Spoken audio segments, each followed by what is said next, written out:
This is that kind of video that I've always wanted to make, but it never really seemed to fit the mold of this channel that I've really been wanting to create.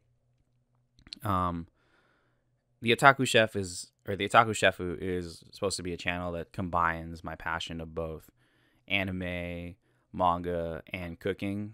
But this channel's kind of fallen by the wayside because half of that reason has sort of lost a lot of passion with me. Um, but I've always wanted to keep it real with this sort of thing, and recently, and by recently, I just found out today that Stephen Hillenburg, creator of SpongeBob SquarePants, has sadly passed away.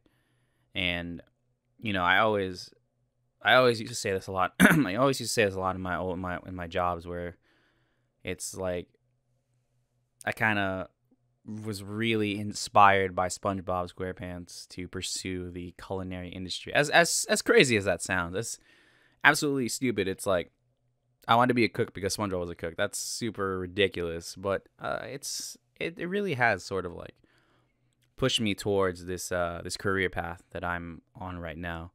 And just the fact that Stephen Hillenburg has passed, and it's condolences to his family, and I'm sure he's getting all the appreciation from all of his fans that he is touched throughout his life, especially with creating SpongeBob and giving something that everybody loves. Um, and it just reminded me of how much I actually was inspired by a yellow sponge cooking burgers underwater in a literal crab trap. I don't know. I just been really wanting to sort of talk about it, and I guess this is sort of my only outlet in that scenario, because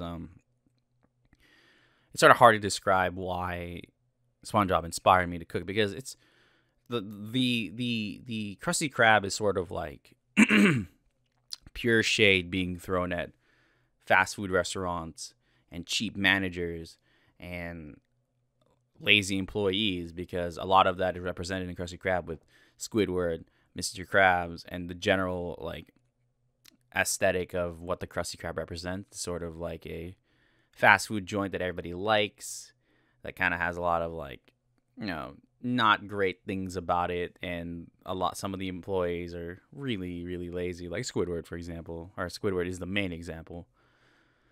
And it's not just even the fact that a Krusty Krab or a Krabby Patty looks fucking delicious. It's one of those foods that every kid at least wanted to try at one point, because it's one of those foods that just looks good on TV for some reason. I think I got a lot of it. A lot of the inspiration came from the fact that SpongeBob himself really, really enjoyed his job, and it was a super like passionate thing for him. And that's sort of like being happy and going to work is sort of like the dream that anybody has. No matter how much money you're making in that scenario, it's just great to be able to go someplace that you have to go to in order to keep yourself afloat, and it's great to be happy to be able to go there. But also the fact that it's like being able to take it seriously and really put your all into it. That's the line between SpongeBob and Squidward, as they represent the two types of people that work in a kitchen, is that Squidward is the I need this job for money guy who doesn't really like it, who just kind of does it because it's like, oh, this is something that makes me money that can kind of help me fund what I really want to do, aka for Squidward, play the clarinet. But SpongeBob is in it for the long haul. Like, he wants to be a fry cook. He wants to be he wants to be the best fry cook. He wants to really represent the Krusty Krab in a great way. And it's just that seeing that, going from that as a kid. I watched SpongeBob in 1999 when it came out with the first episode. I remember it because I believe it came out right after the Nick Choice Awards or whatever. It's like, oh, here's a brand new show, SpongeBob SquarePants, and then Help Wanted show, and I was like, whoa, this is kind of cool. And then of course it grew and grew and grew, and it's basically the Simpsons of Nickelodeon. And in 1999, I was like 5 years old, 6 years old, or whatever, and I'm 24 years old now. But growing up with that sort of like character to follow that really, really enjoys like the kitchen rat aspect of it is really, really cool. It really inspired me because it's like it's cool to like be in an environment like a kitchen, because a kitchen is super high pay. It's like fast paced.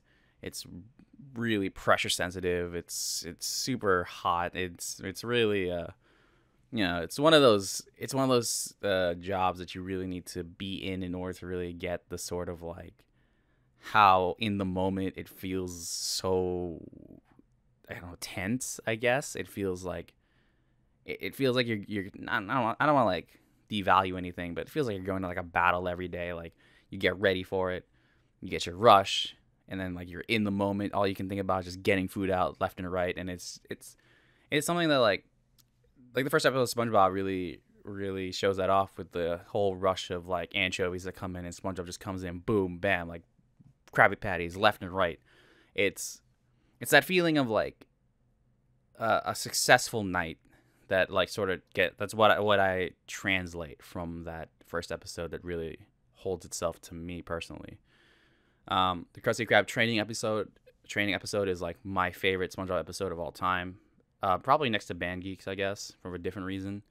But it just, that sort of like training video orientation feel that the Krusty Krab training video has is like, especially being, I've worked a couple of jobs here and there and just going through orientation. Sometimes they'll just show a video that's so ridiculous, like that corporate made this, and it's basically just to be like, don't do this, this, and that, and you'll be fine or whatever. But the training video is like a parody of that, and it's just super funny because a lot of it still holds true, like the whole Squidward thing and dealing with terrible customers like Patrick sort of is, and being super enthusiastic about going to a new job like SpongeBob is in that episode. It's just super interesting. It's super applicable to real life, actually. It's funny to look back at it like that, because as a kid you're like, this is just a kind of a funny informational video, but looking back at it, it's like, wow, this is hitting the marks in like a really, really funny way. I guess also just being able to when I first got onto grill station in one of my jobs and I was able to fry a burger, it really hit me the fact that it's like, wow, this is basically what SpongeBob is doing. Like that moment when I had like I had like a morning rush or lunch rush, I guess, and it's like your entire grill is just filled with burgers. It's like you get that moment of like, aside from the moment of like, fuck, I need to get this out like right now. I need to get this ticket out, whatever. The second thing that hits me was like, wow, this is what SpongeBob must have been going through. And that's just, I don't know, it's super funny to me. I really like SpongeBob as a character, at least like his original self, like the first 4 or 5 seasons version of SpongeBob, where it was like happy-go-lucky, very hard to get angry, but will get angry if like the situation calls for it. And that's sort of like how I guess I am as a kitchen rat. It's like I don't yell like other chefs do. I don't really like get too over emotional in situations. I just try to just get things out and have a decent attitude about it at the very least. That's kind of what I got from SpongeBob, where it was like he loves to do what he does, and as long as he does it right and as long as it's going out good and everybody likes it, it's fine. Like that Bubble Bass episode where SpongeBob got the order wrong and it fucks him up. That's super true about how sometimes when like you're working and you just get like, you make a mistake once or twice and it really, really affects you, because you're like, wow, like I do this kind of thing every day. Like, why am I making mistakes? And it really throws you off your game. The mystery of the Krabby Patty is also kind of funny in the way it's like there's a secret formula and everybody wants to know what it is. And it's kind of funny because like when you know like the perfect way to make a burger, you realize that it's basically the most basic thing to make a burger, it's really, really basic to make a burger. Like for me anyway, having learned like stuff like that, it's like to make a great burger is to just keep it as simple as possible. You're not like mixing all this different stuff into like the ground meat or anything. It's just you just gotta season it right. You gotta have nice cut and just have like a good grill and cook it to the temperature that you want it at. And that's basically what a good burger sort of boils down to, for me at least. For me, it's just good cut of ground meat, a little bit of like some steak style seasoning, salt, pepper, boom, grill on both sides. Like I like my burgers rare, but that's just me. But the intrigue of that is like kind of funny because like I was saying about the whole SpongeBob thing with the grill is that it's funny to sort of like look back on like, oh, the mystery of the Krabby Patty secret formula, and when you're actually making burgers in like in the kitchen world, it's like, oh well, maybe it's just simple. Maybe it's like I was watching the Binging and Babish episode, and he was saying like, what was it, like seaweed, like grounded seaweed or something was like the umami flavor from the Krabby Patty, or if that's what he had to guess or something like that. But that's pretty interesting. That's a cool way to look at it too. Yeah.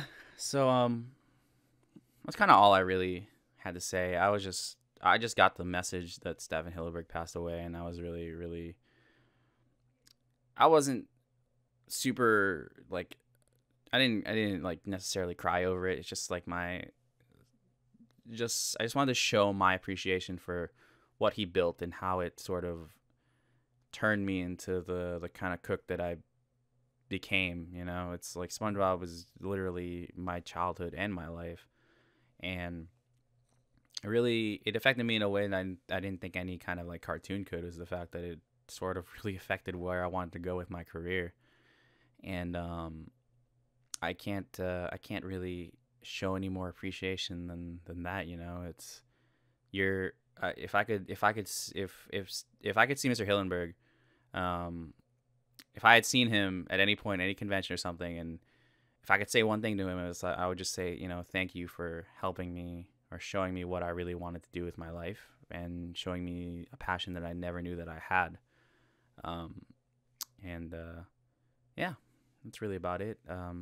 You know, rest in peace to Stephen Hillenburg, and thank you again for creating one of the one of the greatest cartoons ever. I know this is sort of supposed to be an anime channel, but I mean there is that SpongeBob anime opening, so I guess it counts, right? But yeah, that's pretty much it. So